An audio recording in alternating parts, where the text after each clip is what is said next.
Good afternoon, everyone. I'm Dave McConnell, the EEO manager, and today I have the distinct privilege of interviewing Jessica Beswick in celebration of Women's Equality Day. Women's Equality Day was on Monday. It is celebrated each year in the United States on August 26, and it commemorates the 1920 adoption of the 19th Amendment to the United States Constitution, which prohibits the states and the federal government from denying the right to vote to citizens of the United States on the basis of sex. Although the 19th Amendment was passed in 1920, it took many more years for minority women to vote freely, and it wasn't until the passage of the Voting Rights Act in 1965 that African American women were finally granted the right to vote without restrictions. In August 1973, President Richard Nixon issued the first proclamation following the establishment of Women's Equality Day. In his speech, the president said, "Today, in virtually every sector of our society, women are making important contributions to the quality of American life, and yet much remains to be done." I would like to add that women have always made great contributions, but history has often relegated their contributions to the margins. Again, it's my pleasure to welcome Jessica Beswick, who was promoted to Chief Engineer of the Iowa City VA Healthcare System on August 1st, 2023. Good afternoon, Jessica, and thank you for joining us today. Hi, Dave. Jessica, we're celebrating Women's Equality Day, and, one aspect is, fields that have been dominated by men, and whether that's through history or sometimes it's even reinforced through social media and television. We look at NASA, we look at the engineers that are depicted, a lot of men in white shirts and ties doing the work when we know that many women were involved. So the first question I'd like to start off with is can you share with us a little bit about your background and what got you interested in engineering as you were growing up? Sure, yeah. Well, I grew up in a house with primarily just my mom. My parents divorced when I was little, and my dad wasn't around too much. And so my mom was there and strong, she was a school teacher. I always liked science. I was good at math, but I always loved science. And we struggled with money a little bit growing up. And I always kind of knew I wanted to go into a career where I would be financially stable independently, right, on my own. Right. I didn't back then, we didn't really have the internet. I didn't have a lot of research on what all my career options were. I kind of thought maybe I would be a doctor or some other field in science. And then I came across a teacher who really kind of introduced me to the idea of engineering. And it really fit with, I like to play with a lot of Legos. I didn't have, I wasn't fixing up cars with my dad or anything like that, but I like to ask the why question. Why is this? Why is this? And kind of get to the scientific aspect of it, but then also to solve the problems, right? I'm a problem solver at heart, and that's kind of how it led me to engineering, I think. Okay, yeah, it's because sometimes growing up in a household, if you have a member of the family who is very industrial or can really mechanical, it can have an impact. Not in my family, but I had family members that were, and it certainly didn't rub off on me, but it rubbed off on my siblings and everything from auto mechanics to electrical work. But growing up, what other career fields did you consider? You mentioned possibly teaching, but you were interested in something that was a profession that could pay well and has some prospects.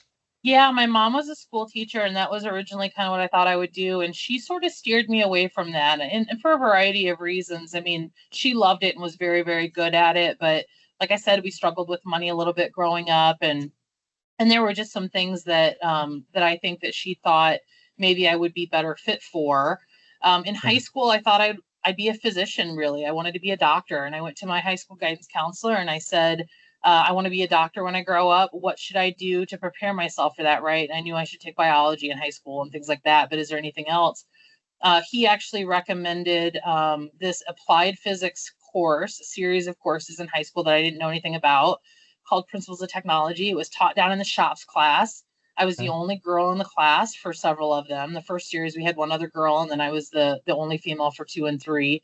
And that teacher is the one that introduced me to engineering as a concept. It was learning why things do what they do and the concepts behind it, and then using that knowledge to solve bigger problems, and really kind of lit that under me. And he introduced me to a lot of conferences and things that are out there for young girls who want to get interested in STEM fields. There's Iowa State's got one, Taking Road Less Traveled. There's some others that he just kind of, he kind of told the whole class. It wasn't just me. It was, hey, if you're interested in this kind of stuff, look into engineering. And so Yeah. that's kind of where it got into my head. Yeah, no, that's wonderful because I know some people probably fall into the trap of like a self-fulfilling prophecy where like, hey, I'm not going to be strong in this, and so they don't pursue it. I could see that, but you mentioned the impact of teachers, and everyone's going back to school now, and just even my situation with my daughter who just became a freshman, you know, uh, interested in possibly becoming a doctor, but she also mentioned Egyptologist. But what I found amazing is she's taking woodworking. It's her second year, and she absolutely loves it. It's her favorite class. So just great to hear the variety that existed when you were going to school. But you also were in the military. So can you tell us a little bit about your military service and your occupational specialty? Yeah, so I applied to the University of Iowa. My mom really encouraged me to apply to Iowa. I was going to go to Iowa State. I was bound and determined I was going to go to Iowa State to go to engineering. And mom asked me to apply to Iowa. It's closer to home and whatever. I grew up in the Quad Cities. So I applied to Iowa. I needed to pick a major anyway. If you're going to be pre-med, you still have to have a major. And I thought, I'll go to engineering. My high school teacher really wanted me to. It's a good backup plan if medicine doesn't work out or whatever. And so that's what I did. I came to school, and 2 weeks later, 9/11 happened. I Okay. was a freshman here on the Iowa campus when 9/11 happened. I had some friends that were in ROTC.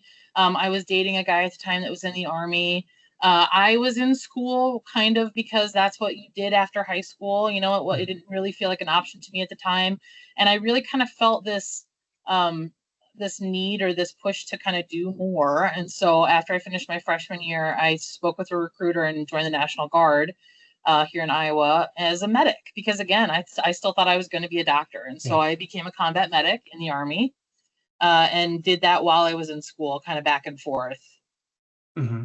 And well, it's funny because we share that in common. When I was enlisted, I was also a combat medic, so I remember Fort Sam Houston and that. But we talk about the greatest generation, and I just want to thank you, Jessica, because you served, you signed up in after 9/11, and so you signed up with your eyes wide open that you could possibly serve in Iraq or Afghanistan because we quickly went to war. And as opposed to some others, and I'll speak for self. When I joined, it was simply for economic reasons to help pay for college. And so, just thank you for joining up, knowing that you would face possible deployment, and you have. So, can you talk about some of your service in the National Guard and your deployments? Yep, in 2005, I was with the ambulance company out of Washington, Iowa. We deployed to Iraq in 2005. We were there for about a year. The unit split up at the time, and so I did a variety of things in my year in Iraq. We were on an ambulance crew at Abu Ghraib prison, kind of triaging and transporting detainees. I served at the combat support hospital in the Green Zone in Baghdad for a little while, supporting them, and then worked as a medic in the troop medical clinic there on Baghdad International Airport, BIAP. So lots of different things.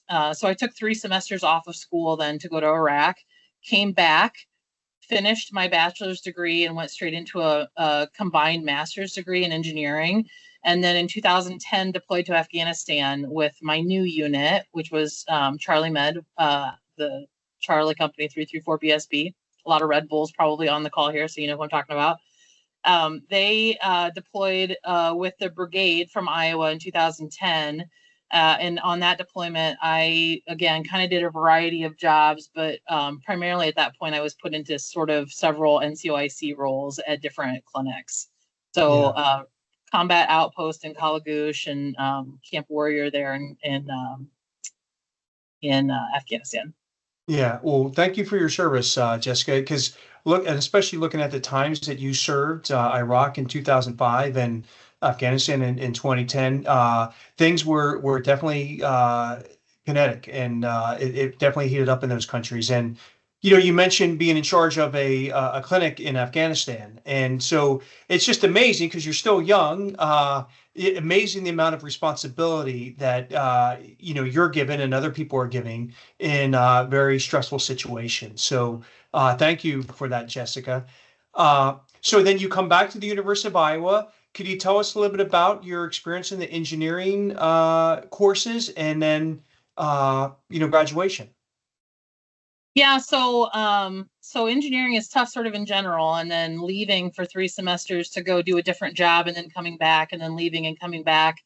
It was very tough, truthfully, several times. And I had lots of, we were, like you said, we were kind of at the height of the conflict, right? And so there was a lot of support in the faculty for those of us who were in the National Guard and kind of coming and going. So just coming back and kind of, I had to kind of relearn Excel, which was sort of a basic program that we had to use in school. And I had some friends that would sit down with me and kind of gear me up on that. I had professors that would help. I had one professor in particular who sort of took me under his wing, made me his TA, really helped me through, and just was very supportive in my success through engineering school. And I'll say the University of Iowa in general is very supportive of success.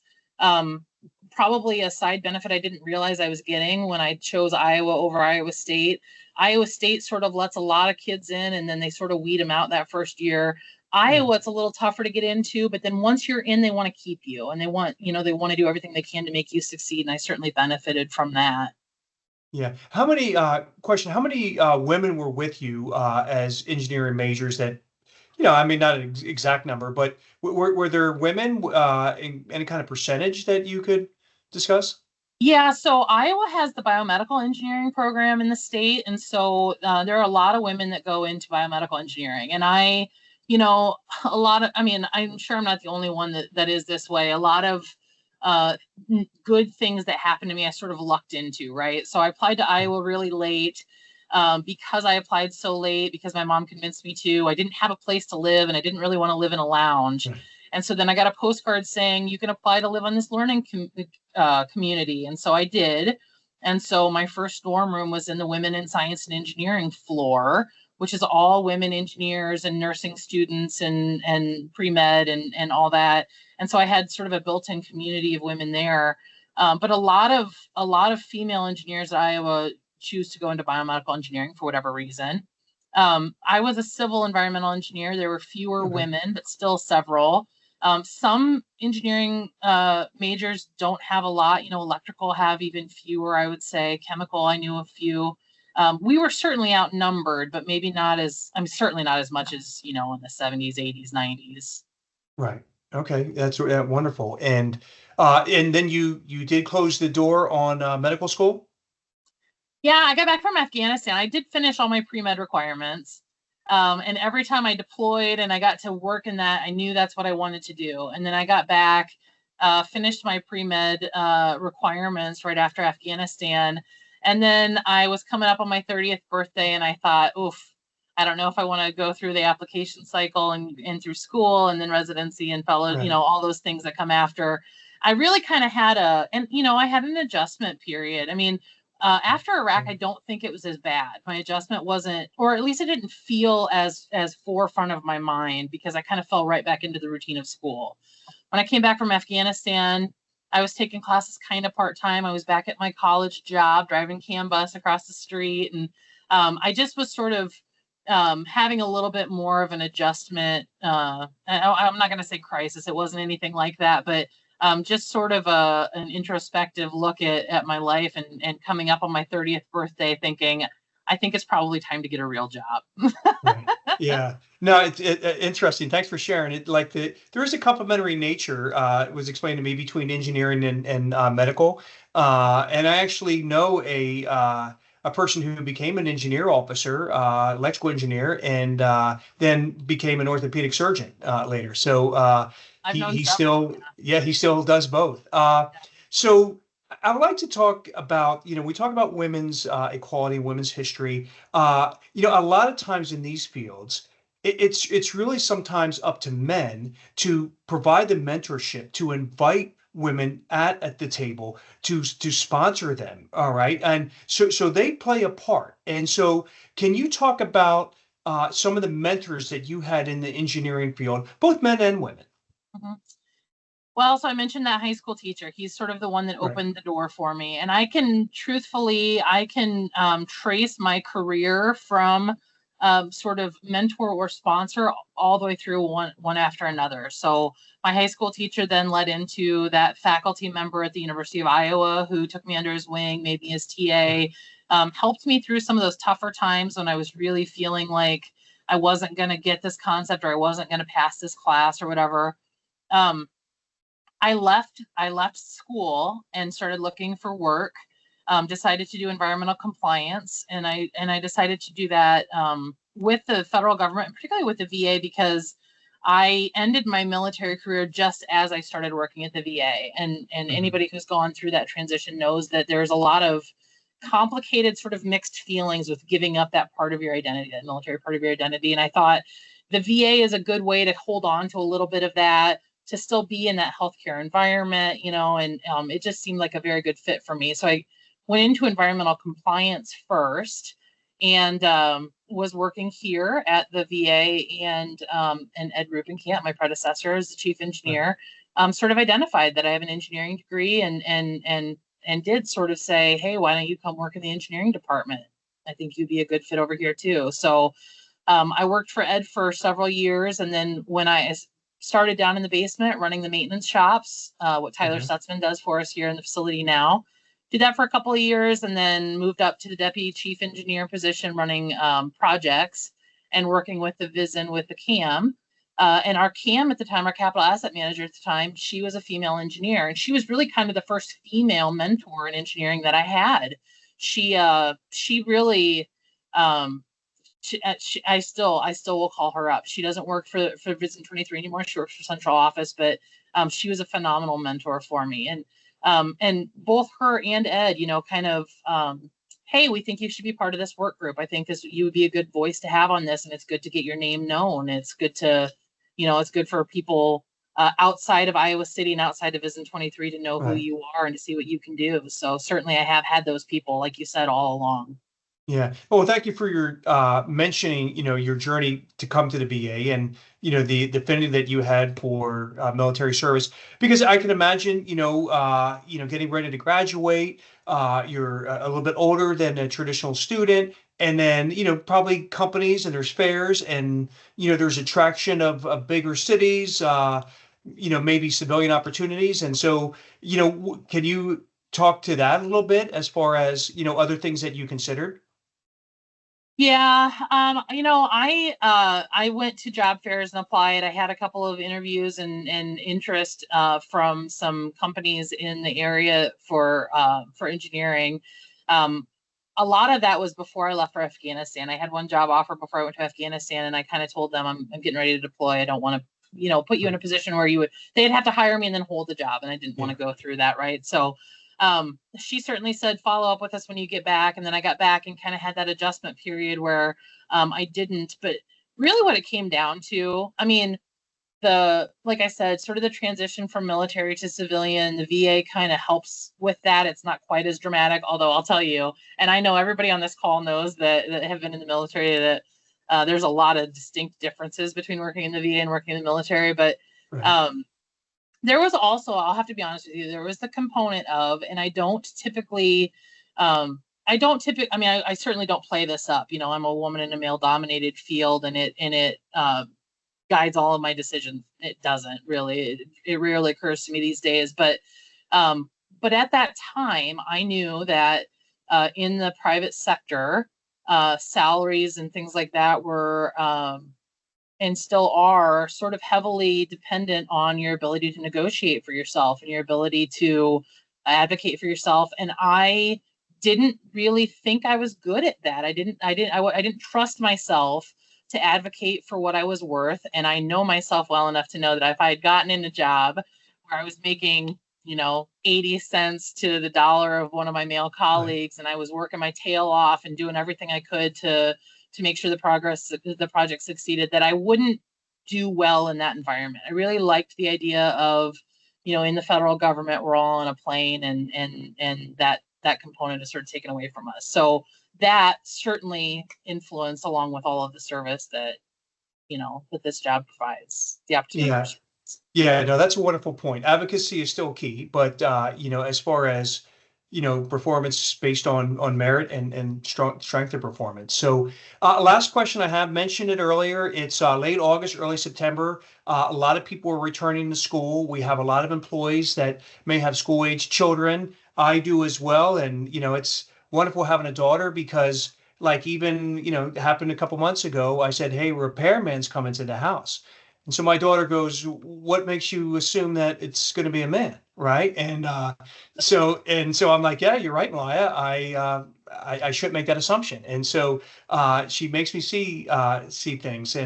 But so what advice do you have for parents, especially who have young women who may be interested in a career in engineering or a field that maybe there's dominated by men? And what encouragement would you give, or what advice would you have for other people? Well, I can tell you without a doubt in my mind that I would not be here without people in my life opening up the possibilities to me, right? Making me aware of the possibilities. So, to take it, I think even a step before your point, you may have a daughter who doesn't know what engineering is, and she may love it, and she doesn't know, right? My sister and I, and Janelle joined this call. My sister and I ran a Girl Scout troop for years and made it a point to take those girls to different career activities, different, mini medical school workshops that the university does, STEM days, badge days, things like that sort of make kids aware. Not every kid is going to go into engineering or medicine or whatever, and that's absolutely the right answer for them. But some might have if they had known about it and just weren't given the opportunity to. And so I would say the best thing that you can do as a parent, well, I mean, certainly hopefully we would be beyond the point where you pigeonhole your kids based on their gender. I would hope so. I don't think we are, I don't think that's the case.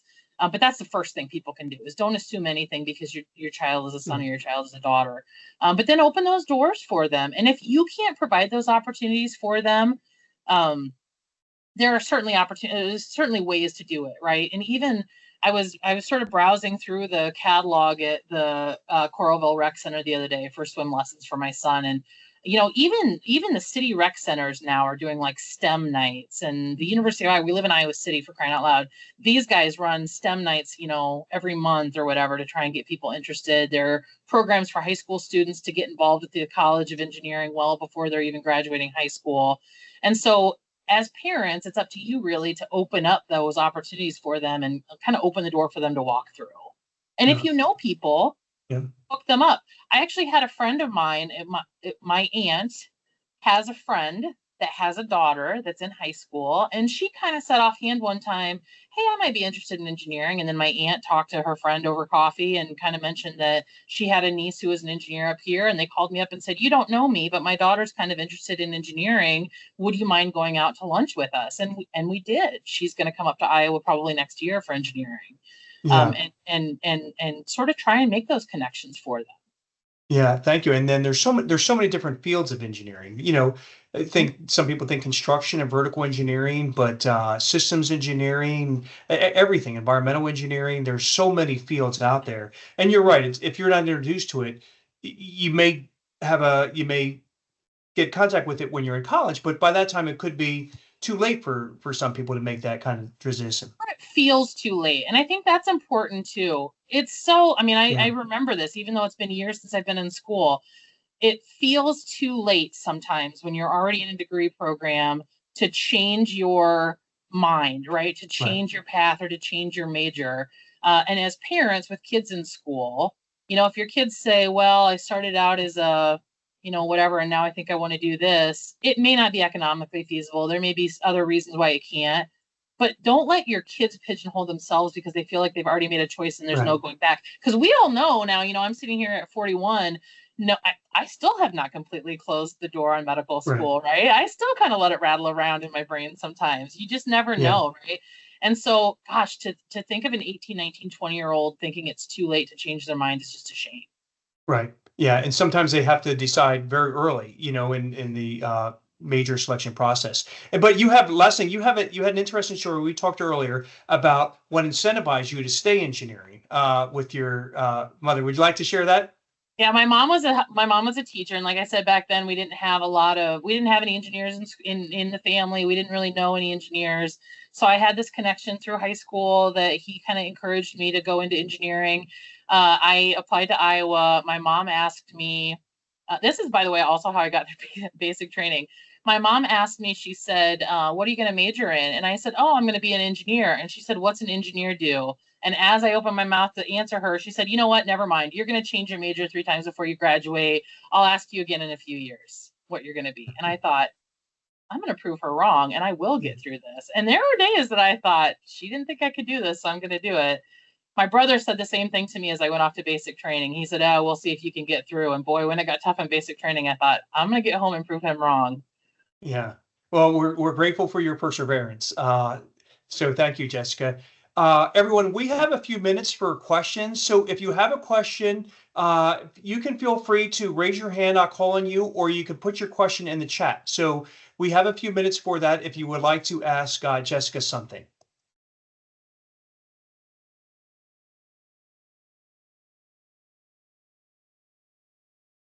Yes, go ahead, Judy. Thank you, Jessica, for such a great story here. And, I recall reading research on, why so few women in STEM occupations. They're older research articles, probably, 10, 15 years ago. But it was always amazing to me why we didn't have more women in the areas, and, quickly understood why. But 2 of the main factors that I recall were related to somewhat unconscious bias that, people would say, they felt that women and men were equal in their mathematical abilities, but they didn't believe that, and that the stereotypes associated with that there's just a general consensus that men are better at mathematical skills and spatial skills and those type of things.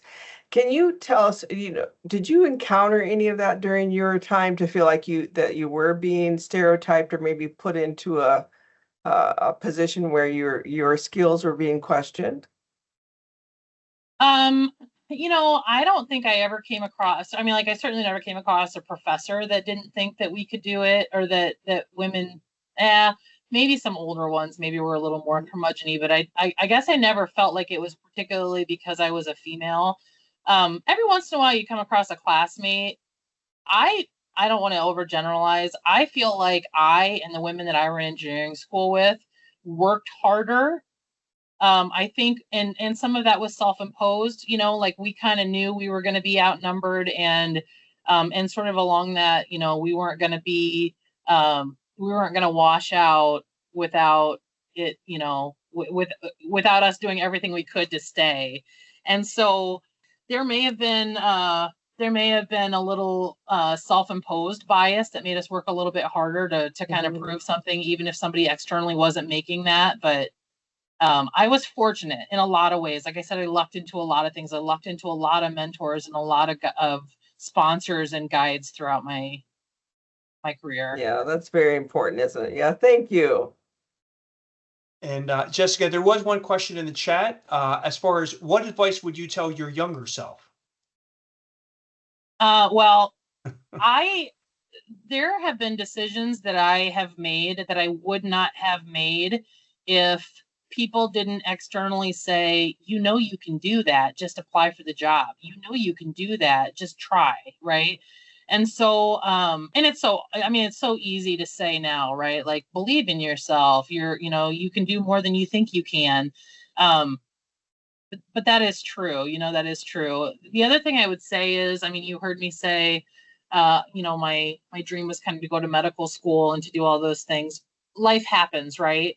And so, kind of what we were talking about with the, not letting your daughters pigeonhole themselves at 18, 19, 20.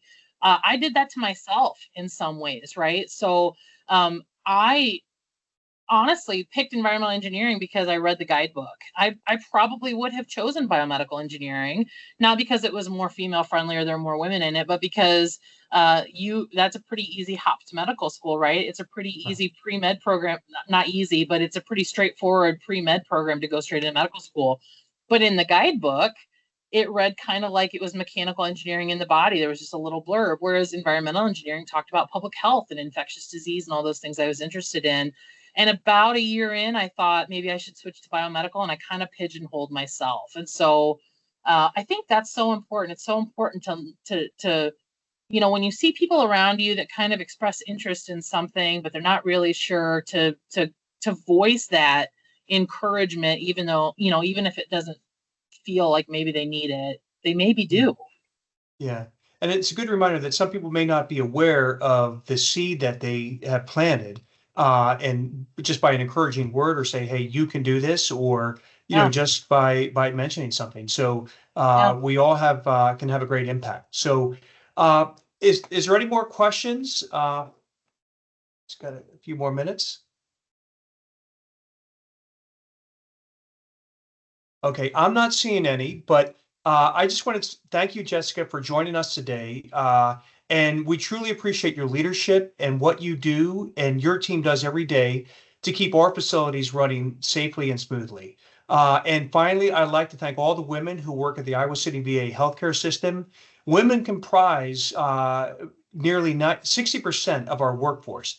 And we simply could not accomplish the mission without your dedicated and selfless service. So I appreciate everyone taking out the time in their day to listen to this interview with Jessica. Thanks, Jessica. Thank you, everyone, and have a great rest of your day.